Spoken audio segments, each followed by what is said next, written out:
আসসালামু আলাইকুম এভরিওয়ান, কেমন আছেন আপনারা সকলে? আশা করছি আল্লাহর রহমতে আপনারা সকলেই ভালো এবং সুস্থ আছেন। বর্তমানে করোনা মহামারীতে সবাই সবার জন্য দোয়া করি আল্লাহ যেন সকলকেই ভালো এবং সুস্থ রাখে। তবে যে যেখানে আছি সবাই যেন একটু নিরাপদে চলাফেরা করি। এসএসসি পরীক্ষার ফলাফল ইনশাআল্লাহ আগামীকাল প্রকাশিত হতে যাচ্ছে।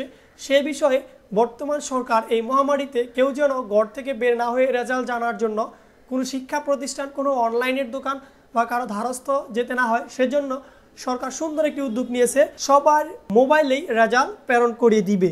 সেজন্য অনেক স্টুডেন্টই এই বিষয়টাকে একটু গোলমাল পাকিয়ে নিচ্ছে। কেউ বলতে চাচ্ছে যে আসলে এভাবে রেজাল্ট হলে কি অনলাইনে ফলাফল প্রকাশ করিবে না, আমরা কি মার্কশিট জানতে পারবো না বা মার্কশিট দেখতে পারবো না? অনেকেই বলতেছে অনলাইনে সেদিন রেজাল্ট দিবে না, যেই রেজাল্টটাই দিচ্ছে ফোনে, যারা আগে রেজিস্ট্রেশন করতেছে শুধু কি তারাই পাবে নাকি ওই দিন এসএমএসটা পাঠাতে হবে?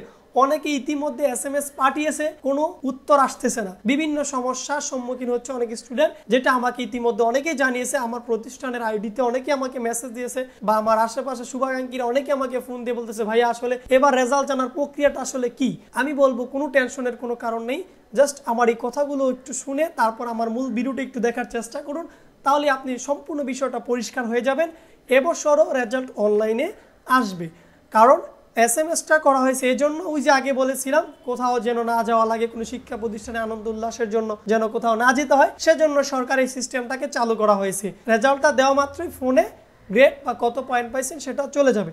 তবে আপনার হাতে যদি একটি স্মার্টফোন থাকে বা বাসায় কম্পিউটার ল্যাপটপ থাকে, তাহলে আমার এই কথাগুলোর পর যে ভিডিওটি আমি আপনাদের কাজগুলো প্রক্রিয়াগুলো দেখাবো, সেই প্রক্রিয়া মোতাবেক যদি আপনি কাজটা করেন বা একটি স্মার্টফোন দিয়ে যান, তাহলে আপনি অনলাইনের মাধ্যমে রেজাল্টটা একদম পূর্ণাঙ্গ মার্কশিট সহ আপনি জানতে পারবেন। কারণ বোর্ড থেকে নোটিশ এটাও আসছে, এসএমএস এর পাশাপাশিও প্রত্যেকটা বোর্ড ওয়েবসাইটে ফলাফল প্রকাশ করা হবে। তাহলে অনেক কথা বলেছিলাম 2 থেকে 3 মিনিট আপনাদের সামনে একটু আলোচনা করব। তো আশা করব সকলেই আপনারা এই ভিডিওটি কন্টিনিউ করবেন এবং কন্টিনিউ করে এখান থেকে অনেক কিছু জানবেন, এবং এই ভিডিওটি প্রচুর শেয়ার করবেন, কারণ অনেক এসএসসি স্টুডেন্টরা আছে এটাকে একটু গোলমাল পাকিয়ে দিচ্ছে। সেজন্য আমি আপনাদের সামনে আজকে এই ভিডিওটা করলাম এবং এই প্রক্রিয়াটি আপনাদের সামনে আজকে শিখে দিলাম। তো চলুন চলে যাই মূল ভিডিওতে।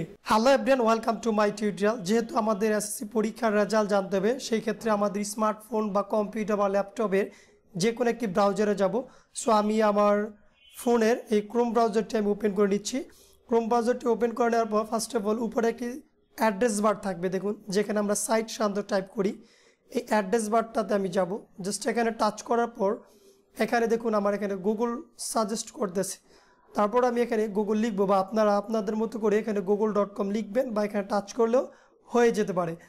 সো এখানে দেখুন একটি সার্চ অপশন আসছে, এই অপশনটি দিই এখানে আপনি টাইপ করবেন। আমরা যে সাইটটির মাধ্যমে আজকে আমি আপনাদের রেজাল্ট বের করে দেখাবো, খুব সহজে আগামীকাল আপনি একদম মার্কশিট নম্বরপত্র সহ আপনি এখান থেকে জানতে পারবেন। সেজন্য আমরা প্রি রেজিস্ট্রেশন কি ইত্যাদি ইত্যাদি এই কনফিউজটাতে আমরা না করব। সো আমরা এই সাইট বারটিতে আমরা জাস্ট টাচ করব। টাচ করার পর উপরে দেখুন একটি, দেন এখানটিতে আমি টাইপ করব। টাইপ করতে হবে আমাকে কিবোর্ড থেকে ই বোর্ড রেজাল্টস। দেখুন আমি ইবিও লেখার সাথে সাথে এখানে আমার সাজেস্ট করতেছে, সে তো আশা করি আপনারও করবে। জাস্ট আপনি এখানে একটু টাচ করবেন। এবার দেখুন এখানে একটি সাইট চলে আসছে এবং উপরে ছোট্ট করে একটি সাইট আসছে। জাস্ট আপনি ফার্স্টের উপরে প্রথম লিঙ্কটাতে ক্লিক করবেন, কারণ নিচে এখানে অনেক লিঙ্ক আসবে ইত্যাদি ইত্যাদি, এগুলোতে আমি না যাব।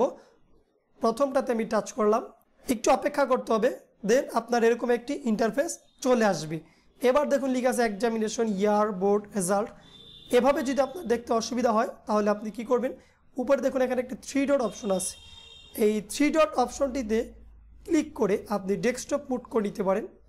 এই যে দেখুন এখানে লেখা আছে ডেস্কটপ মোড, এটাতে টিক চিহ্নটা আপনি এখানে বসিয়ে দিবেন, ঠিক তার ডান পাশে টিক চিহ্নটি বসিয়ে দেওয়ার পরেই জাস্ট আমার একটা ইন্টারফেস চলে আসবে। এবার আপনি জুম করে এক্সামিনেশনের ঘরে জাস্ট ক্লিক করবেন। ক্লিক করার পর আমার যেহেতু এসএসসি, সো আমি এখানটাতে এসএসসিটা সিলেক্ট করব। সো আমি এসএসসিটা সিলেক্ট করেছি। তারপর লেখা আছে ইয়ার, সো 2020 রেজাল্ট যেহেতু আগামীকাল আসতেছে, সেজন্য আমি আজকে তো আর জানতে পারতেছি না। জাস্ট আমি যে কোনো একটি ইয়ার রেজাল্ট আমি আপনাদের জেনে দেখাই। দেখুন এখানে 2020 কিন্তু আছে, আপনি জাস্ট 2020টা সিলেক্ট করে নেবেন। আমি 2017 সালের একটি রেজাল্ট আমি জেনে আমার একটি স্টুডেন্টের। তারপর লিখে আছে বোর্ড, আপনি যে কোনো বোর্ডের রেজাল্ট আপনি এখান থেকে জানতে পারবেন। সো আমি ঢাকা বোর্ডে চলে গেলাম, আমি এখান থেকে ঢাকা বোর্ড নির্বাচন করে নিলাম। তারপর লেখা আছে রেজাল্ট টাইপ। এখানে কিছু অপশন দেখুন, individual result, institute, centre, district, institute analysis, সব আপনি এখান থেকে দেখতে পারবেন। মানে যদি আপনি ইন্ডিভিজুয়াল দেন তাহলে আমার ব্যক্তিগত রেজাল্ট আমি জানতে পারবো। ইনস্টিটিউশন হলো আমার প্রতিষ্ঠানের, পুরো প্রতিষ্ঠানের, সো আমি পুরো প্রতিষ্ঠানে একদম প্রথমটা দিয়ে ক্লিক করব। প্রতিষ্ঠানটা আমার জেনে লাভ নেই, ইন্ডিভিজুয়াল ফার্স্টেরটা আমি ক্লিক করলাম। তারপর আসছে রোল এবং রেজিস্ট্রেশন নম্বর। দেখুন রেজিস্ট্রেশন নম্বর করে এখানে লেখা আছে অপশনাল। কি লেখা আছে? অপশনাল কথাটা এখানে লেখা আছে। সো আপনি অপশনালটা হলো আপনি রেজিস্ট্রেশন নাম্বার ছাড়াও রেজাল্টটা জানতে পারবেন। তবে হ্যাঁ, রেজিস্ট্রেশন নম্বরটা দিলে আপনার পূর্ণাঙ্গ মার্কশিট মানে নম্বর সহ দেখতে পারবেন। আর যদি রেজিস্ট্রেশন নম্বর না দেন তাহলে শুধু গ্রেডগুলা শো করবে। সো আমি রোল নম্বরটা তুলি। তারপর আছে রেজিস্ট্রেশন নম্বর, আপনি চাইলে সেটা তুলতে পারেন, না চাইলে না। আমি রেজিস্ট্রেশন নম্বরটা তুলে নিলাম।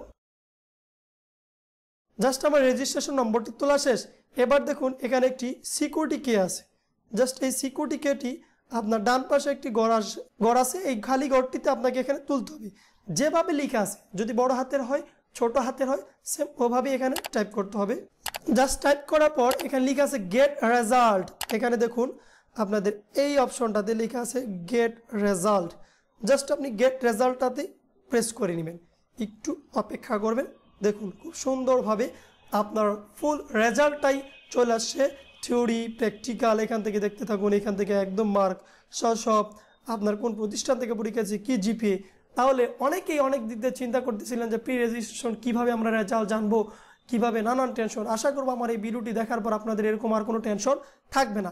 জাস্ট ফাইনাল আরেকটু কাজ দেখুন, কীভাবে এটাকে আপনি পিডিএফে ডাউনলোড করে আপনার ফোনে রাখতে পারবেন।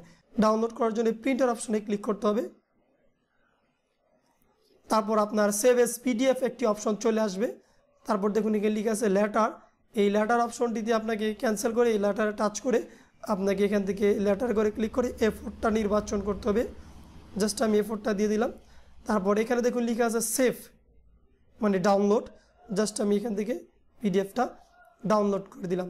আমার অটোমেটিকলি ডাউনলোড হয়ে গেছে। এখান থেকে ভিউ করলে আমি এটাকে কি ভিউ করতে পারতেছি, সেভ। ওকে, সো ভিউয়ার্স, আশা করি আপনারা সকলেই এই ভিডিওটির A to Z বুঝতে পেরেছেন। আগের কথাগুলো একমাত্র এই জন্যই বলেছি যেন আপনাদের কোনো সমস্যা না হয়, কারণ অনেকভাবে অনেকেই বিভিন্ন সমস্যা ফেস করছেন বিধায় আমি আপনাদের বিস্তারিত আলোচনা করে আপনাদের কাজটি দেখালাম। তো আজকের মতো এখানে যদি আপনাদের এই ভিডিওটি ভালো লেগে থাকে তাহলে অবশ্যই ভিডিওটিতে একটা লাইক করবেন, কমেন্ট করে আপনাদের মতামতটুকু জানাবেন, আপনার মূল্যবান মতামতটুকু। এবং যদি আমার এই চ্যানেলে আপনি নতুন হয়ে থাকেন তাহলে অবশ্যই অনুরোধ থাকবে আমার এই নতুন চ্যানেলটি সাবস্ক্রাইব করার জন্য এবং তার পাশে থাকা বেল আইকন বাটনটিও অন করে রাখার জন্য। আজকের মতো এখানেই, সকলেই ভালো থাকবেন, সুস্থ থাকবেন। আল্লাহ হাফেজ।